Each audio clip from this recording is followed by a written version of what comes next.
ப்ளூபிக்ஸ் நேயர்களுக்கு வணக்கம்.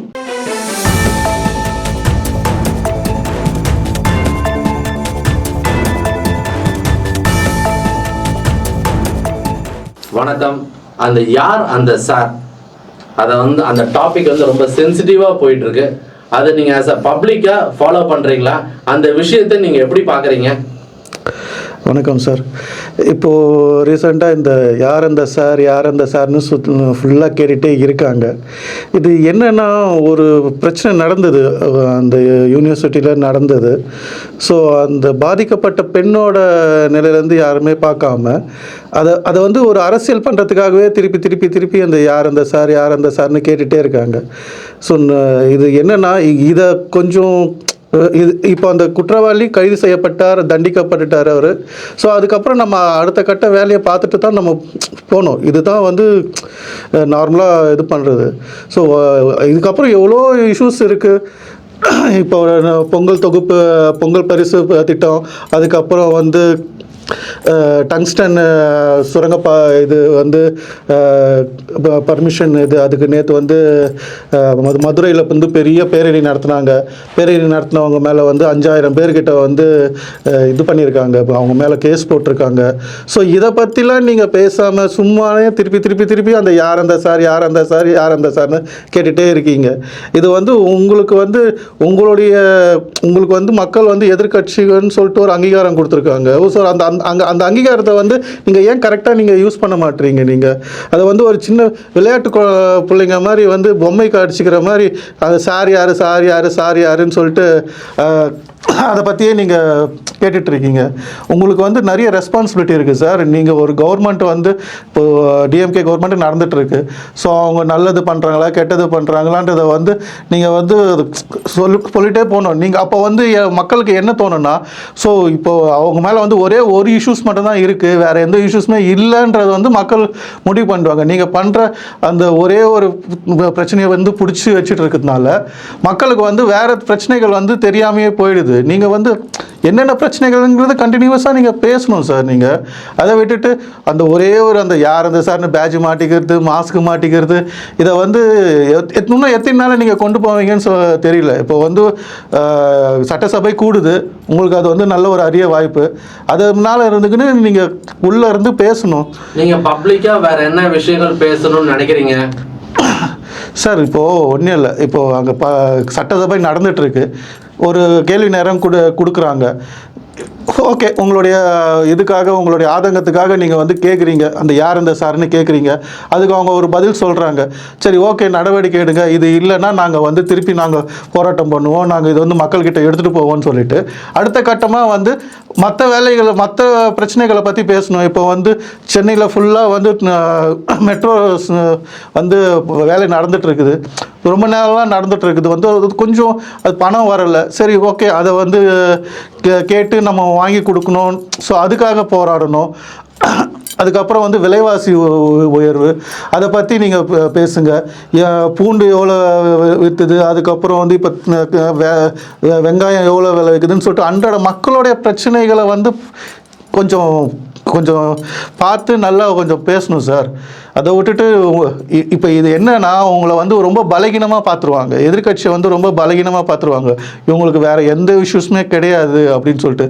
ஓகே, நீங்கள் அந்த யார் அந்த சார்னு கேட்குறீங்கல்ல, ஓகே, எனக்கு அந்த விஷயம் எனக்கு தெரியல, பட் இருந்தாலும் நான் சொல்கிறேன்.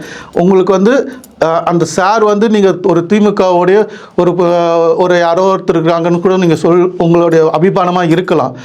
நேற்று ஒரு விஷயம் நடந்தது. அண்ணா நகரில் ஒரு 10 வயது சிறுமி பாலியல் வன்கொடுமை நடந்தது. அதுக்கு காரணமாக இருந்தது ஒரு ஏடிஎம்கேவோட பிரமுகர், அவரை கைது பண்ணிட்டாங்க. ஸோ நீங்கள் இப்போது அண்ணாமலை இதுக்கு அண்ணா யூனிவர்சிட்டி, சாரி சொல்லக்கூடாது, தப்பாக எடுத்துக்காதீங்க, அந்த ஒரு யூனிவர்சிட்டினால் ஒரு பெண்ணுக்கு இயக்கப்படுறதுக்காக சாட்டை அடிச்சுக்கிட்டாரு. எங்கே போகுது, ஒரு கெட்ட வார்த்தையில் கூட பேசினார், இந்த மாதிரி ஒரு முடியை வச்சு கூட பேசினார். அது என்ன இது நடத்துறீங்கன்னு சொல்லிட்டு அது நடந்து அடுத்த நாளே சாட்டை அடிச்சுக்கிட்ட ஒரு பாஜகவோட மாநில தலைவர் நேற்று நடந்தது. அண்ணா நகரில் நடந்தது. அது அண்ணா யூனிவர்சிட்டி, இது அண்ணா நகர், ரெண்டுமே ஒரே வார்த்தையில் தான் இருக்குது. பட் ஆனால் இதுக்கு நீங்கள் ஏன் சாட்டை எடுக்கலை? அங்கே நடந்ததுக்கு நீங்கள் சாட்டை எடுக்கிறவங்க அண்ணா நகரில் நடந்த அந்த பெண் கொடுமைக்கும் ஏன் இந்த மாதிரி ஒரு பெண்களுக்கு வந்து இது மாதிரி நடக்குது அப்படின்னு சொல்லிட்டு நீங்கள் அந்த சாட்டையை எடுத்துருக்கணுமா இல்லையா? அதான் சார், இப்போது என்னென்னா, இப்போ எதிர்க்கட்சிகள் வந்து ஒரு பொறுப்புணர்ச்சியோடு நடந்துக்கிறாங்களான்றது வந்து ஒரு கேள்விக்குறியாகவே இருக்குது.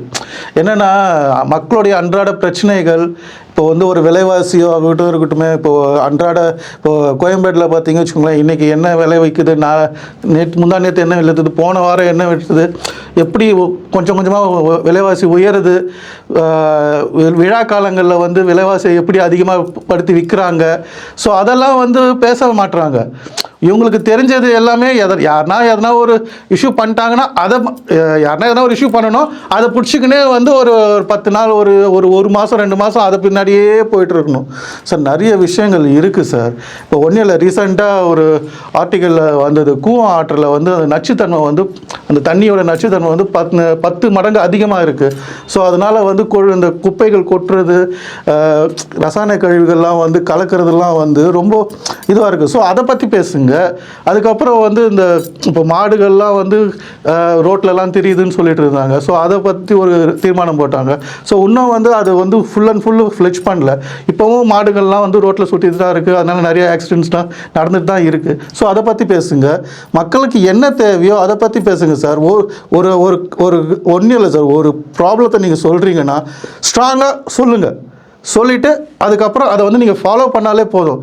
டெய்லி வந்து அதையே பிடிச்சி தொங்கிட்டு நான் சட்டசபையிலேருந்து வெளியில் வந்துடுவேன்னா அது ஒரு உண்மையான ஒரு ஏற்றுக்கொள்ள வேண்டிய விஷயமே கிடையாது சார். இப்போ வந்து எங்கள் டிஎம்கே இப்போ இருக்கிற ஆட்சிகளில் வந்து சட்டம் ஒழுங்கு சரியில்லை, அது சரியில்லை, இது சரியில்லைன்னு சொல்லிட்டு யார் அந்த சாருன்னு சொல்லிட்டு 1000 தடவை கேட்குறீங்கல்ல. நான் கம்பேரிசன் பண்ணல உங்களையும் அவங்களையும். யார் இப்போ நீங்களே சொல்லுங்கள், உங்களுடைய ஆட்சியில் பொள்ளாச்சியில் வந்து எத்தனை நாள் கழித்து நீங்கள் எஃப்ஐஆர் போட்டிங்க? 12 நாள் 13 நாள் கழித்து தான் நீங்கள் எஃப்ஐஆரே போட்டிங்க. அதுக்கப்புறமும் அந்த விசாரணை வந்து சரியாக நடக்கலைன்னு சொல்லிட்டு சிபிஐக்கு மாற்றின பிறகு தான் கொஞ்சம் கொஞ்சமாக வந்து அதோடைய பேர் யார் அவங்கலாம் ரிலீஸ் பண்ணாங்க சார். இது வந்து கம்பேரிசன் இல்லை சார், சொல்கிறேன் நான். இது இப்போ இந்த யூனிவர்சிட்டியில் நடந்தது வந்து ஒரே ஒரு பெண்ணுக்கு வந்து பாலியல் அத்துமீறல். அதாவது அவர் வந்து தப்பாக நடந்து அங்கே என்ன நடந்ததுன்னு நமக்கு தெரியல. பட் அதனால் அது பாலியல் வன்கொடுமை தான். அதை வந்து யாராலையுமே வந்து அதை வந்து நியாயப்படுத்தவே முடியாது. பட் ஆனால் அதை பொள்ளாச்சியில் நடந்தது கிட்டத்தட்ட 400 பெண்களுக்கு மேலே வந்து ஒரு வீடியோ எடுத்து அந்த பொண்ணை வந்து ஒருத்தன் வந்து அடிக்கிறான், ஒருத்தன் பின்னாடி இருந்து வீடியோ எடுக்கிறான். அது யாருன்னு வந்து ஊர் உலகத்துக்கே தெரியும். அந்த நேரத்தில் இருந்த ஒரு மினிஸ்டரோட பையன்னு சொல்லிட்டு. ஸோ வந்து அதுக்கும் ஒரு இந்த நிமிஷம் வரையும் அதுக்கும் ஒரு ப்ராப்பரான ஒரு பதிலோ ஒரு ஏடிஎம்கேகிட்டேருந்து ஒரு ப்ராப்பரான ஒரு பதிலோ எதுவுமே இல்லை. அதே மாதிரி ஒரு போராட்டத்துக்காக போனாங்க. இப்போ சொல்கிறாங்கல்ல, எந்த விஷயத்துக்கும் போராட்டம் விட மாட்டுறாங்க, அறிவிக்கப்படாத எமர்ஜென்சி நடந்துட்டு இருக்குன்னு சொல்லிட்டு இருக்காங்க. ஸ்டாலின் ஆட்சியில் வந்து அறிவிக்கப்படாத எமர்ஜென்சி நடக்குது அப்படின்னு சொல்லிட்டு இருக்காங்க. ஓகே, இதில் போனாங்க. ஒரு 2 நாளைக்கு முன்னாடி முந்தா நேற்று வந்து டங்ஸ்டன் சுரங்கத்துக்காக போராட்டம் போனாங்க. தடையை மீறி போனாங்க. 5000-6000 பேர்கிட்ட போனாங்க. தடையை மீறி போயிட்டு அவங்களுடைய எதிர்ப்பை தெரிவித்தாங்க. அவங்க மேலே வந்து கேஸ் பதியப்பட்டது. அதுக்கப்புறம் வந்து வந்துட்டாங்க, கேஸ் பதியப்பட்டது. இது நடந்தது. இதில் வந்து தூத்துக்குடியில் வந்து ஒரு போராட்டம் நடந்தது. போராட்டம் நடத்தப்பட்டவங்கள நீங்கள் வந்து 13 பேர்கிட்ட வந்து சுட்டு கொன்னீங்க. நீங்கள் அதை வந்து உங்ககிட்ட வந்து கேட்குறாங்க, என்ன சார் இது மாதிரி வந்து அது நடந்தது அப்படின்னு சொல்லிட்டு. அது வந்து அப்படியா, நான் டிவியில் பார்த்து தெரிஞ்சுக்கினேன்னு சொல்லும் போது சட்டம் ஒழுங்கு சீர்கேடு இல்லையா? சொல்லுங்கள். இப்போது இது தனிப்பட்ட ஒரு அந்த ஷூட்டரோ தனிப்பட்ட முறையில் அவர் அது டிசிஷன் எடுக்க முடியாது. எதுனா ஒரு சார் தானே வந்து அவருக்கு சொல்லியிருக்கணும். எதனா ஒரு சார் தானே வந்து இது மாதிரி பண்ணுங்க அப்படின்னு சொல்லிட்டு. ஒருத்தரை வந்து சுடுறதுக்கு உரிமை யார் சார் கொடுத்தது சொல்லுங்கள்? அப்போலாம் வந்து உங்கள் சட்ட ஒழுங்கெல்லாம் கெடலை. இப்போ மட்டும் வந்து சட்ட ஒழுங்கு அறிவிக்கப்படாத எமர்ஜென்சின்னு சொல்லிட்டு கொஞ்சம் மனசாட்சியோடு பேசணும் சார். ஒன்றும் இல்லை சார், நீங்கள் வந்து எதுக்குமே வந்து நீங்கள் குரல் கொடுக்கவே மாட்டீங்க. நமக்கு வர வேண்டிய ஃபண்டு வரல சார். நமக்கு கிட்டத்தட்ட 2500 கோடி வந்து கல்வித்தொகைக்கான 2515 கோடிக்கான கல்வித்தொகை வந்து நமக்கு வரல சார். உயர்கல்விக்காக இப்போ பணம் வரல சார், சேலரி கொடுக்குறது வந்து ரொம்ப இஷ்யூவாக இருக்குது. அதுக்கப்புறம் மக்கள் பசங்களுக்கான படிப்புக்கான தரத்தை ஏற்றுட்டுலாம் அவ்வளோ இஷ்யூவாக இருக்குது. செலவு பண்ணலன்னு இது பண்ணுறீங்க. ஆனால் வந்து அதுக்கு வர்றதுக்கு நீங்கள் ஒரு குரல் கொடுக்கலாமே.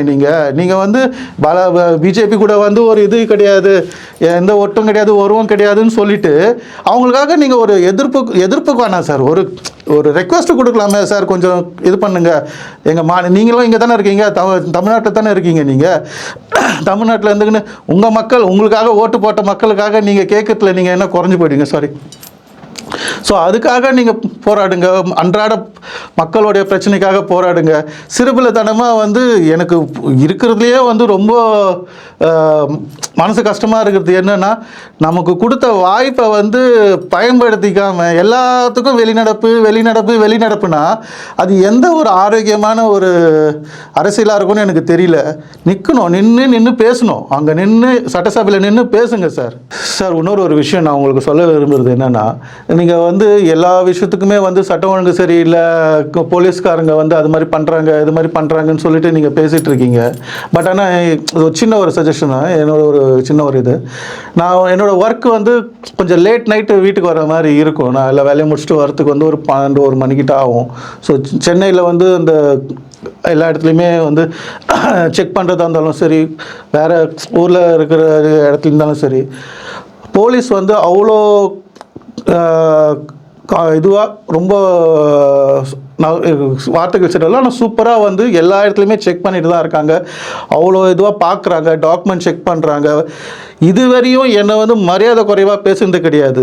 நான் ஏன் என்னை மரியாதை குறைவாக பேசுனது கிடையாதுன்னா, நான் வந்து கரெக்டாக இருக்கேன். நான் வந்து என்னோடய வண்டியில் வந்து டாக்குமெண்ட் கரெக்டாக வச்சுருக்கேன். நான் குடிச்சிட்டு போகல, நைட்டில் ட்ரிங்க் அண்ட் ட்ரைவ் பண்ணல. அதனால் வந்து என்கிட்ட வந்து கேட்பாங்க, சாருன்னு தான் சொல்லுவாங்க, சார் கொஞ்சம் ஊதுங்க அப்படின்னு சொல்லிட்டு தான் சொல்லுவாங்க.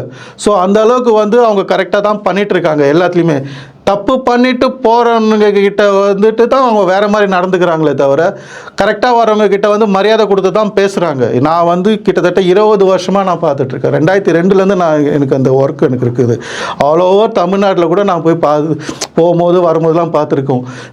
எல்லாருமே வந்து மரியாதையாக தான் நடந்துக்கிறாங்களே தவிர, மரியாதை இல்லாமல் எந்த ஒரு போலீஸ்காரங்களும் நடந்தது கிடையாது. நான் என்னுடைய தனிப்பட்ட கருத்து இது. ஸோ நீங்கள் வந்து எல்லாத்துக்குமே வந்து அவங்க அப்படி பண்ணிட்டாங்க, இவங்க இப்படி பண்ணிட்டாங்கன்னு சொல்லிட்டு போலீஸ்காரங்க மேலே வந்து நீங்கள் ப்ளேம் பண்ணிகிட்டே இருக்காதீங்க, ஓகேங்களா? அதே மாதிரி இன்னொரு ஒரு விஷயம் சார், எவ்வளவோ பிரச்சனைகள் இருக்குது சார். ஏன் நீங்கள் வந்து பெண்களை மையப்படுத்தி நீங்கள் வந்து அந்த விஷயத்தை நீங்கள் பெருசுப்படுத்துறீங்கன்னு தான் எனக்கு தெரியவே மாட்டேங்குது.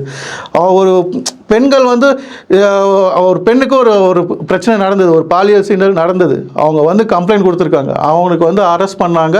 அரெஸ்ட் பண்ணிவிட்டு அவனுக்கு வந்து ரிமாண்ட் பண்ணாங்க. அவனை வந்து இது பண்ணிட்டாங்க. அது வந்து முடிஞ்சு போச்சுல. இதுக்கு மேலே அது மாதிரி நடக்கக்கூடாதுன்றதுக்கு என்ன விரும்பணும். ஆனால் இதையே வச்சுக்கணும் ஊதின்னு சவுக்கால அடிச்சுக்கிறதுக்கும் பேஜ் மாட்டிக்கிறதுக்கும், இது வந்து ஒரு பெண்களை வச்சு ஏன் நீங்கள் இவ்வளோ அரசியல் பண்ணுறீங்கன்றது தான் எனக்கு சரியாகவே எனக்கு புரிய மாட்டேங்குது. ஸோ ஒரு சிம்பிள், ஒரு கடைசியாக ஒன்றே ஒன்று தான் சார். உங்களை வந்து மக்கள் ஓட்டு போட்டு தேர்ந்தெடுத்திருக்காங்க. உங்களுக்கு வந்து எதிர்கட்சின்ற வந்து ஒரு பெரிய அந்தஸ்து கொடுத்துருக்காங்க. உங்களை வந்து அரசாங்கத்துக்கு எதிராக எவ்வளோ வேணால் நீங்கள் கேள்வி கேட்கலாம்.